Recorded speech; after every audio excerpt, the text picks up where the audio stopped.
Good morning, everyone, and welcome to our first in-person and virtual Hoya Vision. Thank you for joining us today. It's Friday, December 11th, 2020. I'm Raymond Calra. I'm Sarah Beth Crawford, and we've got an awesome show for you. Let's break it down. Today we're highlighting Kamala Harris and the impact she's made so far on Black communities and women. We're also hearing from Katie Shepard all about important information for finals.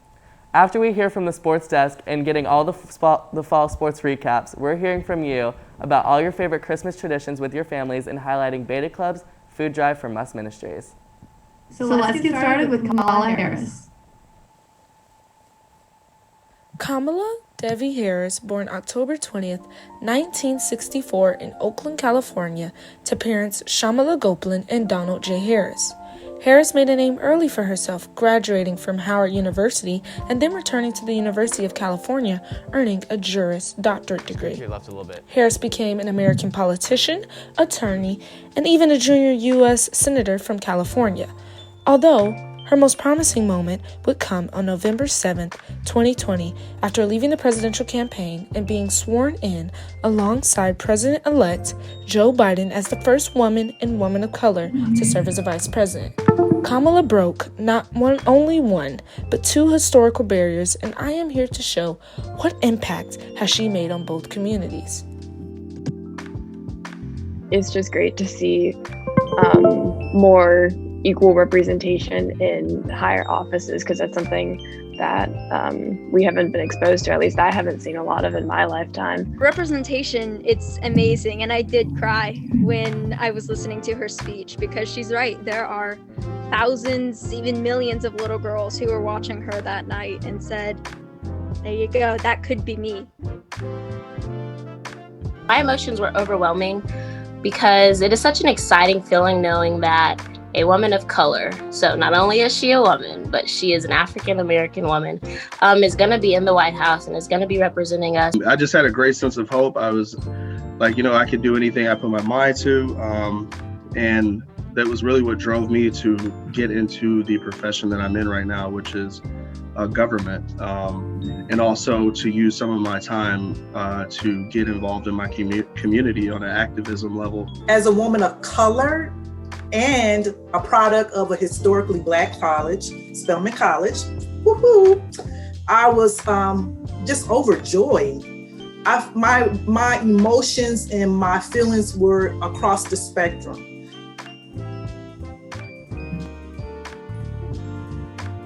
And my mother, Shamala, raised my sister Maya and me to believe that it was up to us and every generation of Americans to keep on marching. She'd tell us, don't sit around and complain about things, do something. So I did something.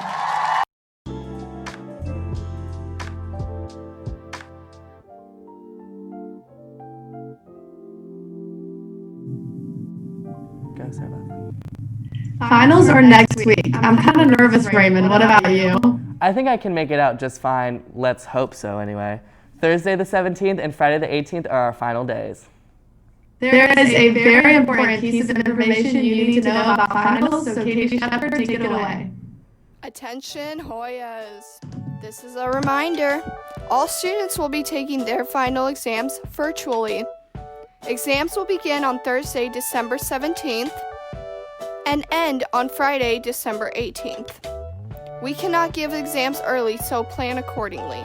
We will schedule makeup days when we return in January. Remember to study and end this year off great. Good luck, Hoyas. Hope you were listening to the fact that both final days are virtual, so make sure you're logged into CTLS at the appropriate exam time. I think it's time for our fall sports recap. Yes, it is. Let's hand it over to James and Cassidy with Hv-Hspn. Take it away. Good morning, Hoyas. Welcome back to Hv-Hspn. I'm James Boyle. And I'm Cassidy Colbert. I know everyone is here for all things sports, so no need to waste any time. That's right, James. So let's start off with our very own H2Is having a great season starting up. And I got the chance to talk to our senior captain, Molly Perkins, about how they are doing this year. Let's dive into it. Hey Hoyas, I'm Cassidy Colbert, and today I got the chance to talk to senior captain Molly Perkins about how their season is starting up. Let's dive right into it.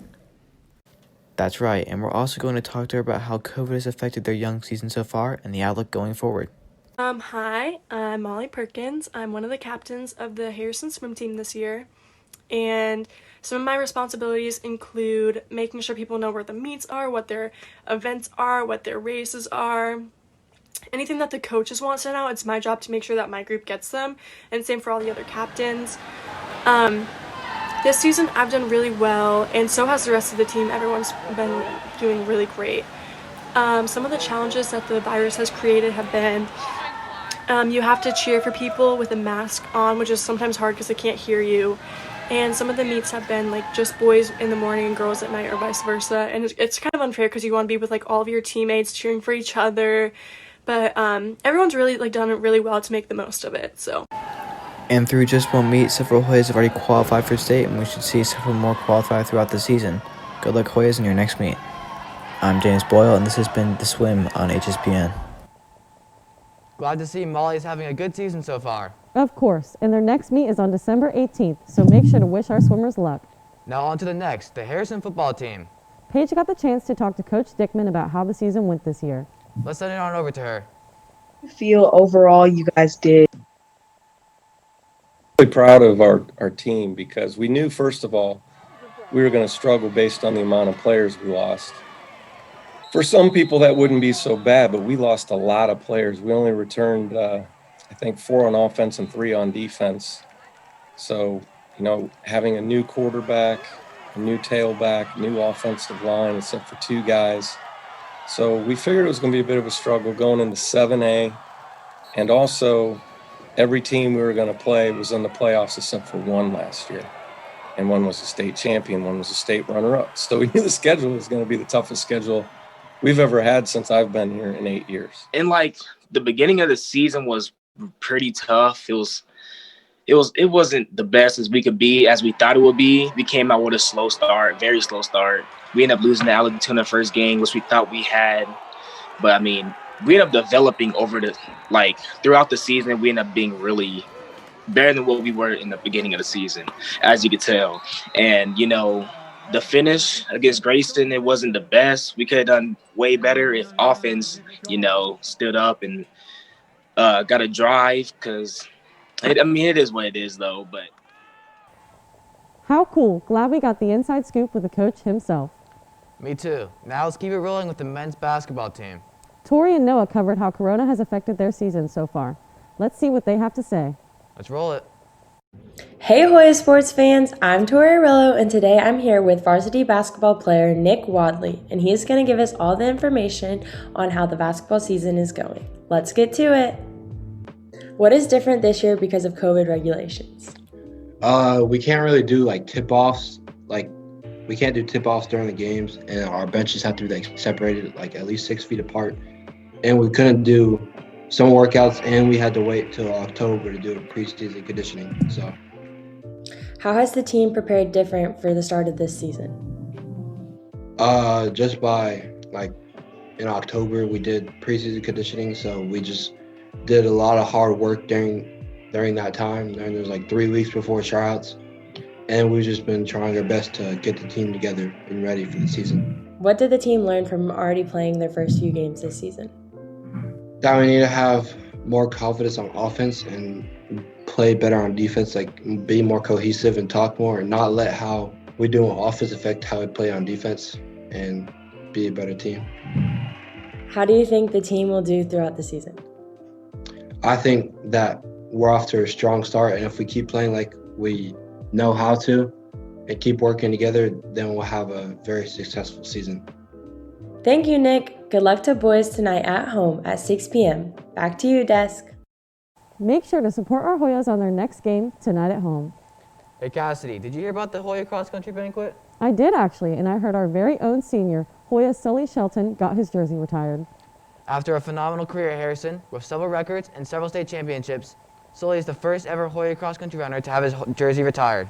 Congratulations, Sully, and good luck to all of our Hoyas on their next sports events. Until next week, I'm James Boyle. And I'm Cassidy Colworth. Let's send it on over to Raymond and Sarah Beth. Welcome back to Hoya Vision. Thank you, James and Cassidy. Christmas is so close, Sarah Beth. I know, but it just doesn't feel like Christmas yet. Well, hopefully we can change that with highlighting your family's Christmas traditions from a segment from Mia and Riley. Hey Hoyas, I don't know about you, but Christmas is my favorite time of the year.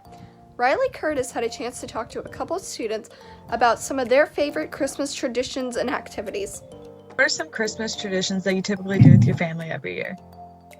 One thing that we always do is on Christmas Eve, since I can remember, we always get like a present, and it's always PJs, but it's like always wrapped and stuff still. And we always wear them that night, and we always all sleep in the same room, like me and my sisters. And like, it's just kind of an experience we just always have done together. So, and on Christmas, we usually go to my Mimi's house just to like be with our family and stuff. But okay, one of my favorite Christmas traditions, probably my favorite of all, is my family's big on baking, especially on my dad's side. So we have this great grandmother cookie recipe. It's my great grandmother, my dad's grandma would make it for him. And it's homemade sugar cookies, everything from scratch, including the frosting, the actual cookie. And we make, I'm not kidding, probably 200 and eat them all by Christmas because they're so good.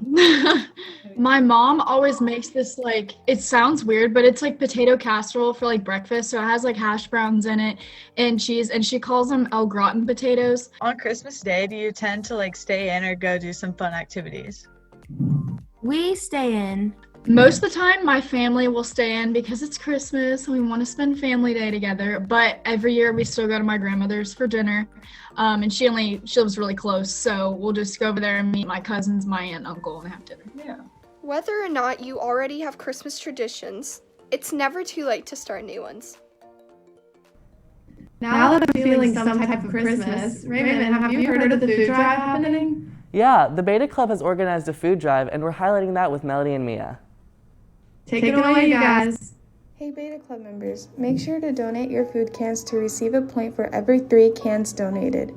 All donations will be towards Must Ministries, so make sure you bring as many cans as possible. The last day to donate cans is December 14th to Mrs. Wright's room, and for virtual students, it's December 16th under the Freshman Pavilion in the Freshman Academy. Don't miss out on this great opportunity to earn extra points and to be more involved with the club. Have a splendid day, Hoyas.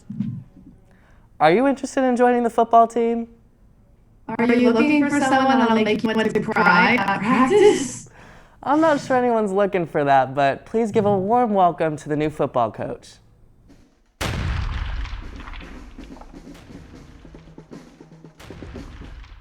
Game time, baby, here we go. Our quarterback stinks. He's got to start using Axe body spray or something. Come on, ref. Your whistle has blown more times than my 5-year-old Thomas the Tank Engine. Fundamentals, people. Fundamentals. Blocking and tackling. So how about trying to block or tackle someone? Remember, there's no I in team, but there is in stupid and terrible. Killebrew, why don't you just put on a skirt and wave to your mama in the stands? Because she thinks you're a little girl too. I need you to snap, crackle, and pop their heads in the next week. 2 weeks if you're up for it. Walk it off, walk it off. Get your mouthpiece. You better give 110% out here tonight. And leave that extra 10% on the field so the other team has to step over it. Who's calling the plays out here? Me or you, Costanza?